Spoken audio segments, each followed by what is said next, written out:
Hi, this is Megan Mitchell with Agents of Change Social Work Test Prep. And today I'm here to bring you a social work shorts on something that's very, very, very common, especially for those of you that might be a little bit pressed on time. Creating time to study for the ASWB exam. So today I'm just going to give you some quick tips to be able to prioritize your studying for this exam as you also continue to prioritize all those other important aspects of your life. If you're interested in learning more about what we offer, check us out at agentsofchangeprep.com. So, if you are a human being in this world, we all know that life can get busy, especially if you are working full time, if you have children to take care of, if you have a partner, if you have yourself to take care of. We are all balancing a lot.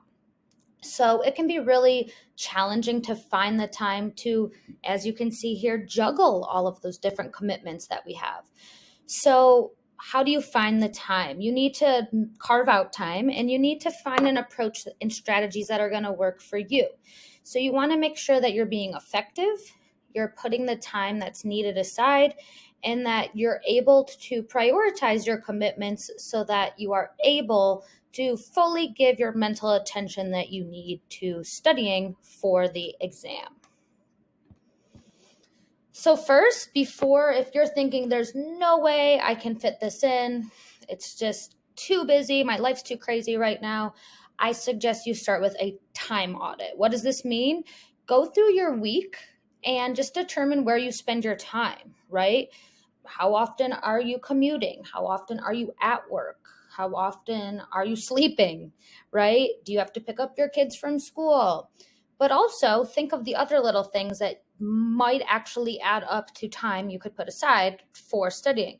If you're like me, you might be spending some time on social media, and this could be mindless time, right? That you're like, wow, I could really dedicate 30 minutes a day to studying if I went off social media. Are you in unproductive meetings? Are you wasting time at work that could be spent on squeezing in some study time? Do you commute? Commuting can actually be used for listening to podcasts or digesting some material that way. So determine, where is my time going? Do you also just maybe sit around and mindlessly binge watch Netflix? That's great, great, great, great self-care.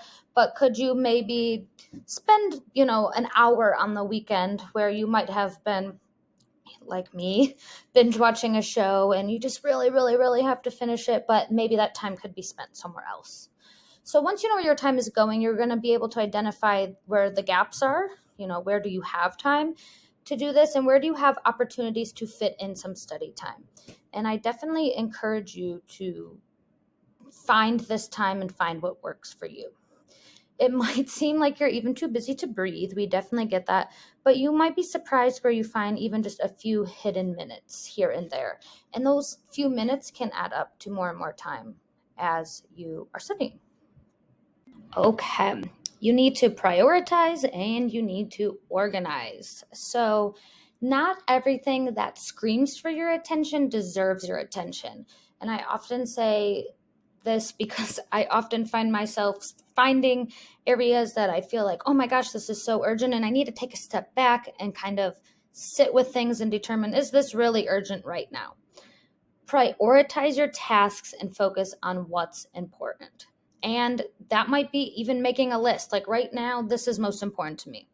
And then determine what's high on the list and determine what's low on the list. Your self-care is definitely high. You need to sleep. You need to eat. You need to take care of yourself.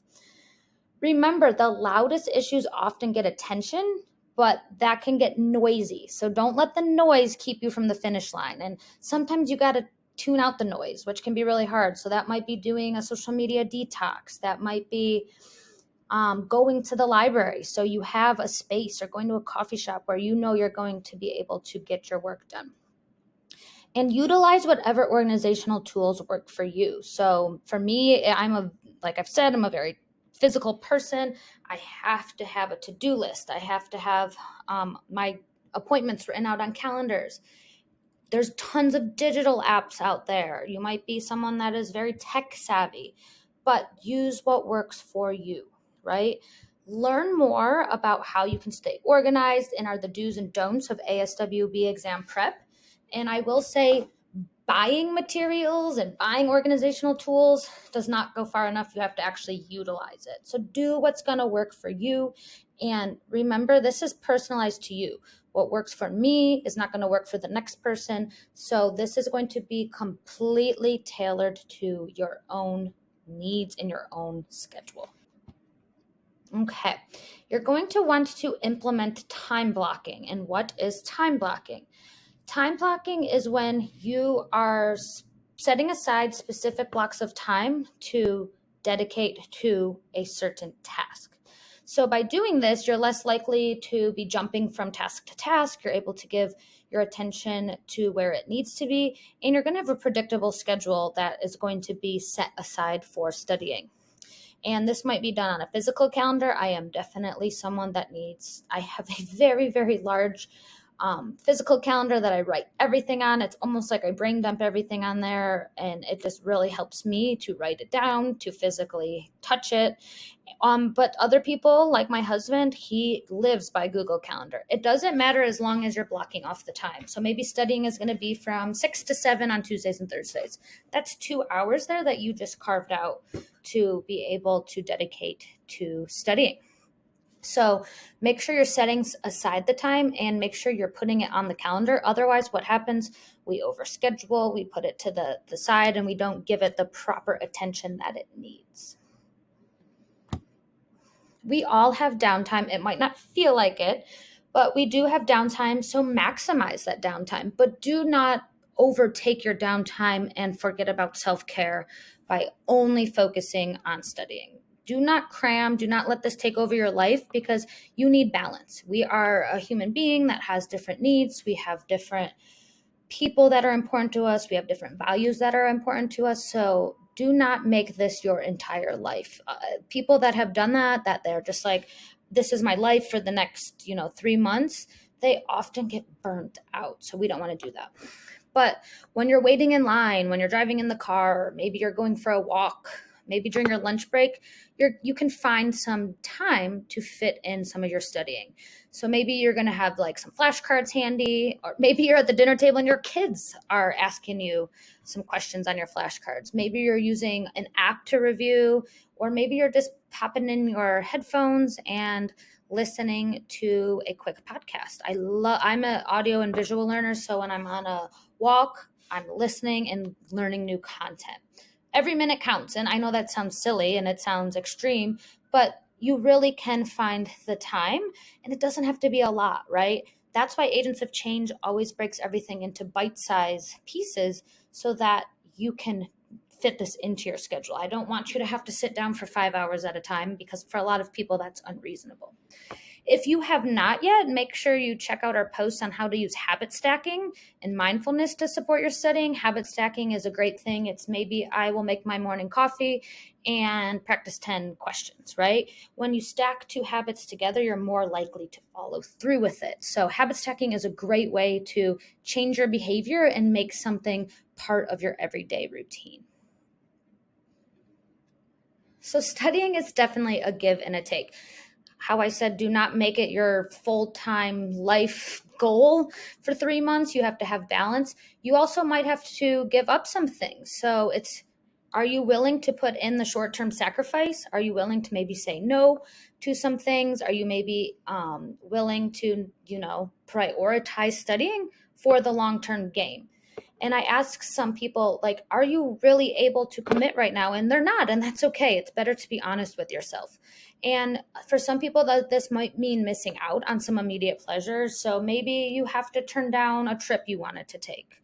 Or maybe you cannot go out with friends one night because that's a study day. You definitely don't want to completely shut out these fun sociable events, but you might have to at some point cut some things out, because you need to remember your study journey is not forever, right?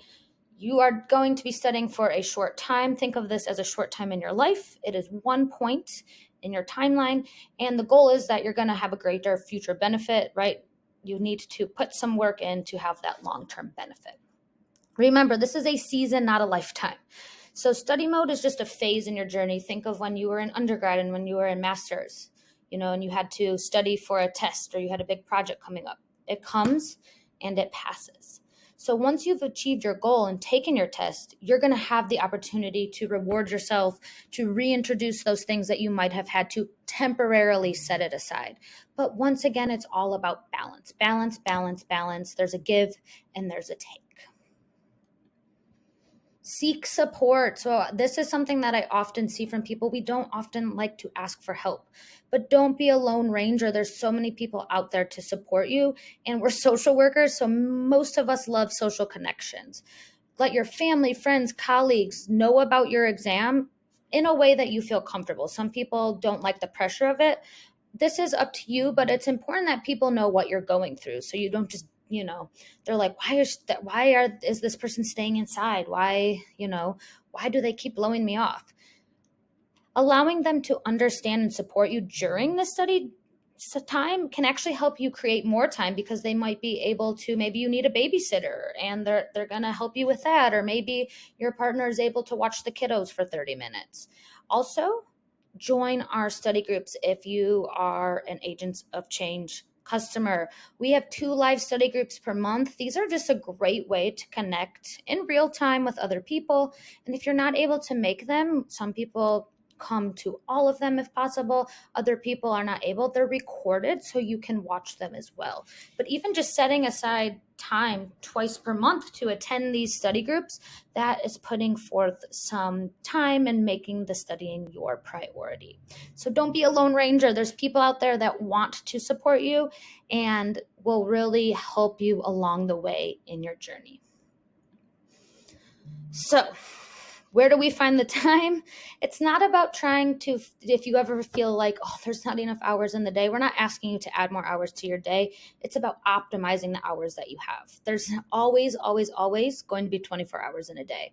We're not magically able to add, which I know we would love to do, but it's not possible. So you want to do your time audit. Where are you spending your time? Where do you have time? You want to prioritize what is needed, what is most important, and remember to kind of block out that noise, right? Not everything that you think is urgent is urgent. You want to put time on the schedule by using time blocking, maximize your downtime, and of course, seek support. You're not in this alone. So if you are able to utilize all of these different aspects of your study schedule, you're going to be able to effectively find the time you need to prepare. And I do want to also conclude with, if you can't find the time, that's okay. We all go through different points in our life where we just don't have the time to effectively dedicate. So just be honest with yourself. There's no shame in saying, I'm not able to put the time aside now that I need to. So, like I said, you're going to magically find these extra time in the day because you're going to be more mindful of where you're spending your time, and you're going to be able to put the mental energy aside to help you prep for your ASWB exam. If you are looking for content, we have something for everyone, so we definitely encourage you to check us out. If you have any questions, we are here to help. We're here to support. Feel free to reach out at agentsofchangeprep@gmail.com. And of course, thank you for tuning in. If you are watching on YouTube, make sure you subscribe and make sure you follow us on whatever podcast platform you're listening so you will always know when we drop new content. Thank you for tuning in, and remember, you got this.